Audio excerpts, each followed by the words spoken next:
two freaking boys. One stinking brain cell. And today we're checking out some Tim Barry. Prosser's Gabriel. Live at the Grist Mill.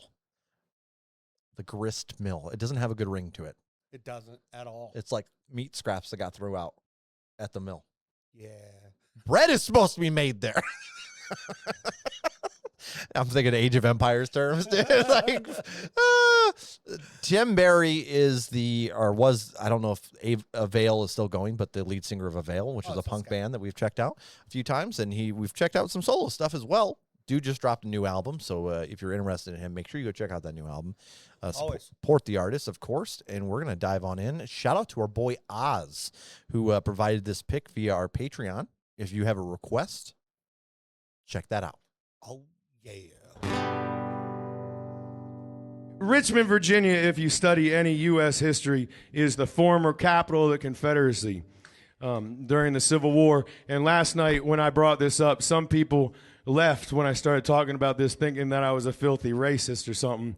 And then one of the guys bowed up on me, and before I knocked his fucking ass out, I realized that he was probably misunderstanding what I was talking about. To clarify this, I am not interested in the neo-Confederate movement in the city that I live in, and I abhor the essence of it entirely. If you walk the streets of Richmond, Virginia, you will see monuments, phallic, dick-sized, if you have the biggest dick in the world, monuments to people like Robert E. Lee, Jeff Davis, Jeb Stuart, and all our Confederate, do you see this, quote-unquote heroes? You understand what I'm saying? And they are the filthy, the economic elite, the white master class, the people who enslaved blacks. And there's nothing for the people who busted their ass, broke their backs, and had bleeding hands to make these people filthy fucking rich. There's nothing in our city that represents that aspect of history, and it makes me sick to my fucking stomach. But the point is here, with this monologue, is that I don't think... When I was 20 years old, I barely read, I was strung out on drugs, and I had a couple good friends who taught me that reading was a wonderful thing. And had I not started reading, I wouldn't know anything about the city that I lived in. And the reason I started reading was these people encouraged me. The people they encouraged me to read were historians, and my favorite, a social activist, a writer for the people, and a historian named Howard Zinn, is the reason that I came to be the person I am now. Howard Zinn passed away this week, and I'm going to sing this song with my whole heart for Howard Zinn. If you've not read any of his books, please do. Z-I-N-N. Read Start with A People's History of the United States.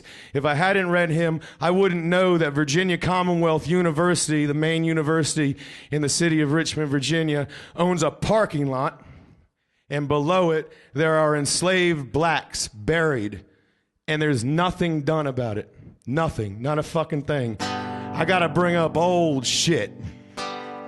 Does anyone know the name Gabriel Prosser? My conscience says he's the one that history missed.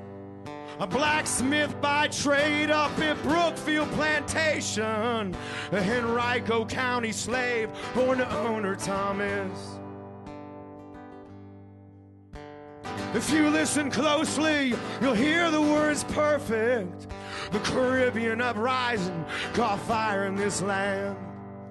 Up and down the James River, the Monkey and Appomattox, tobacco soil gone bad, afforded movement for the blacks. 9 years before, down in Santo Domingo, slaves refused to submit and took the right of all man. Virginia whites got nervous and armed more militias as blacks inspired, plotted, and passed on their plans. Mr. Prosser's Gabriel was smart as he was strong, a head of keloid scars and a mind of knowing right and wrong.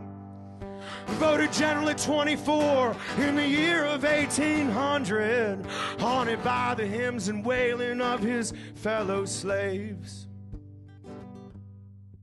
Now does anyone know the name Gabriel Prosser? My conscience says he's the one that history missed. A blacksmith by trade up at Brookfield Plantation. A Henrico County slave born to owner Thomas. It was on an August night outside of Richmond, Virginia. Gabriel's men gathered as their owners they slept. Some would burn city streets to attract residents and masters, while others took the capital and freed convicts. Well, the whites, they knew nothing, never seen what could hit them. Nothing like this could happen with their carefree black men. But think about freedom, now think about slavery. Blacks armed themselves with muskets and homemade bayonets. With a white flag on the Capitol, all blacks they would rise. Whites spared would all lose an arm. You're a coward if you own men for profit and greed. You're the coward of all, and for all you must bleed. Now does anyone know the name Gabriel Prosser? My conscience says he's the one that history missed. A blacksmith by trade up at Brookfield Plantation. A Henrico County slave born to owner Thomas. Pharaoh and Tom routed out Gabriel Prosser. Their owner was Mosby, a neighbor of him. They say the sky seen seas of rain and lightning. On the night of August 30th, one could see nor stand. The militias let loose to hunt Gabriel Prosser, who took to the swamps as they imprisoned his men. Flagged a boat whose captain was a Methodist preacher, but a traitor slave turned him in the end. They hung Gabriel down and brought him 15th Street. Lord, he would not give a word up on his men. But he took that noose and he took it with honor. He's buried beneath parked cars now in pavement. There's no monument, there's no stone here to see him. Just black asphalt flanked by high-rise hospital chain. If I got it my way, we'd see memorials climbing to a true and honest hero, Prosser's Gabriel. Now does anyone know the name Gabriel Prosser? My conscience says he's the one that history missed. A blacksmith by trade up at Brookfield Plantation. A Henrico County slave born to owner Thomas. Holy shit. I love the monologue at the beginning that really broke down the story and then gave me chills. It was wild because it's just a very simple song. Yeah. Like The way he sung it. it's the passion in there, dude. The way his vocals were breaking up. Yeah. And how he couldn't keep he couldn't keep in that sweet spot for the mic. He couldn't, yeah. Because he was just Overcome with emotion too, yeah. Yeah, tear all those fucking slaver statues down, throw them right in the fucking bay that they docked the slave ships on. That's what my thing has been. I mean, it's ridiculous. People that are saying you're tearing down history are fools. You have history books for those things, not statues and memorials. But yeah, it's crazy. we honor shitty fucking humans. Yeah.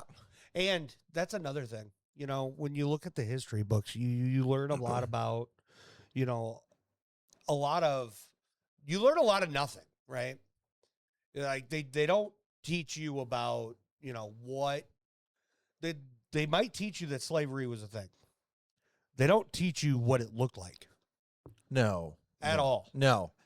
And they also, I mean, I think that's the first time I've heard a slave's name. Harriet Tubman. And, Well, yeah.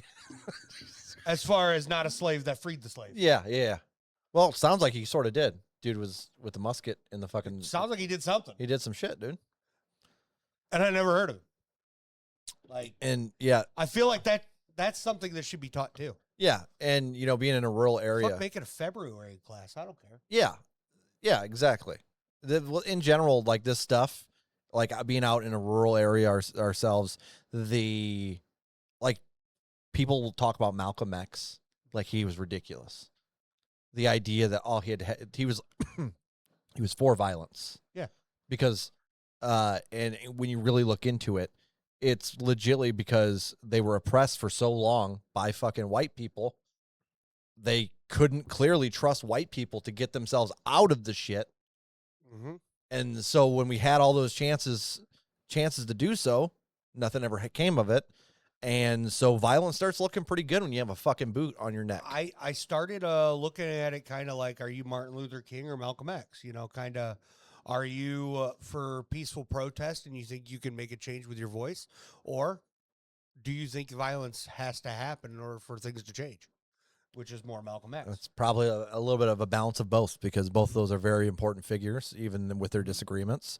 Yeah, I mean, they were fighting for the same thing, right? Yeah. It seems a lot of times like you can even look at, this isn't connected exactly, but if you look at like our interactions with the Middle East, a lot of it is us shooting ourselves in the foot. Mm-hmm. We do one thing that creates a terrorist group, freedom fighters, that then, you know what I mean? It just keeps going, keeps happening over and over via violence. Yep. So violence begets violence. yeah. So it's sometimes violence isn't the answer. Yeah. But typically Most times I'm not going to be. Sometimes it is. Yeah. That's the thing, right? Like a bully sometimes will keep pushing and pushing and pushing until you stand your fucking ground and push back. So it's also like one of those, it's a balance, I guess. Everybody's, it's it goes with that phrase, everybody's a tough guy until they get punched in the mouth. They figure some things out. But I think if I put myself in this scenario. And I think in this, in the song context, it's the slavers. Oh, yeah. Until they get punched in the mouth, they're all happy-go-lucky and good to go. Well, shit, that's the whole premise of Antifa. I know a lot of fucking rural people, Republicans, think it's a fucking terrorist organization. Literally started in a bar, and the idea behind it is if somebody was a Nazi and you punch them in the mouth, they're going to think twice about saying that shit around publicly. Mm-hmm. Keep it to your fucking self. Straight up. And now we got neo-Nazis marching 2 hours from us. Again? It's happened. Oh, it's never stopped. Oh, I knew it happened. Columbus, Cincy. Yeah. Yep. Openly. And it's been that way for a while. It's gross. It is. Disgusting. Yeah. This is a fantastic little track, though. I love the monologue. I know the track itself probably doesn't come with a monologue. I'm curious, though, on what this sounds like on a studio side of things. I mean, having heard the monologue, it definitely it makes me happier. Exactly. Because I would have been like I mean, honestly, the song pretty well covers everything he said. Yeah. Minus the fact that you should go listen to Zin or read Zin. Yeah, for sure. Which I need to look into that for sure. That's terribly sad too with the parking lot over top of that the is graveside. Horrifying. Well, you think about it, like VCU owns a parking lot built over slaves. But that's sick. Hasn't that been a thing? Like we did that with the Native Americans too. There's Native American grounds that we built right the fuck over, and then on top of building over them, we made horror movies about building over them into horror movies to make money off of it. Yep. So yeah, there's a lot of instances of disgusting. Yes, sir. It's just disgusting. You couldn't have found somewhere else to build. Well, it's again money. So bunch of bullshit. This is a great track. I'm gonna go with the monologue. I'm gonna go flat 8. Playlist. Shout out to Oz, fantastic little thinker here for sure. Damn. If we missed anything, fill us in, please. And yeah, I'm going 8-7. Yeah, this is. I don't blame you. I was tempted to go higher. I want to hear the song in a studio format to kind of get a full judgment. But the monologue, it was a 10 for me. Like he was very well spoken, and Like, I love the line he put. You know, he come up to me. I knocked him out. I was like, where are we going? Then I was thinking about it. You know, he probably misunderstood what I was trying to say here. Yeah. So, yeah. And that is about as Midwest as it comes. That is a Midwestern thing for sure. Getting in a fight with somebody or about getting in a fight with somebody and then turning around and being like, well, I know the scenario here wasn't buddy, obviously. But. Well, that's his form of, thinking about it and realizing Oh, shit, the situation. Yeah. That's his form of, he knocked him out and he's going to make up for it. You can buy him a beer now. Yeah, exactly. Yeah. Unless he was, see, I was a little confused that maybe he was saying that the guy was a racist. That attacked him. He was saying the guy thought he was a racist. Yeah, because he was talking about, Richmond, Virginia and the statues and the birthplace of the Confederacy. Yeah. And all that. And they thought he was a neo-Confederate, essentially. It's got family values. Get the fuck out of here, dude. Fucking bunch of cowards. Anyways. Losers. Fucking just get over it, dude. Yeah. Same ones that are fucking hold on to that are the same ones that are like Trump. Oh no, we're gonna be done here. We're All aboard. Yeah, no shit. Jesus, yeah, you ain't lying. All right, guys. Well, shout out to Tim Barry. Obviously, go check out that new album he just dropped. I haven't got a chance to check it out myself. Regardless, support the artist. Put the song in your playlist if you enjoyed. I am Pyro. I'm the Chuckness. We are two boys. One brain cell. Make sure you let us know who gets that celly in the comments. We got to know which one of us is the smartest. It's me. I know. You bastard.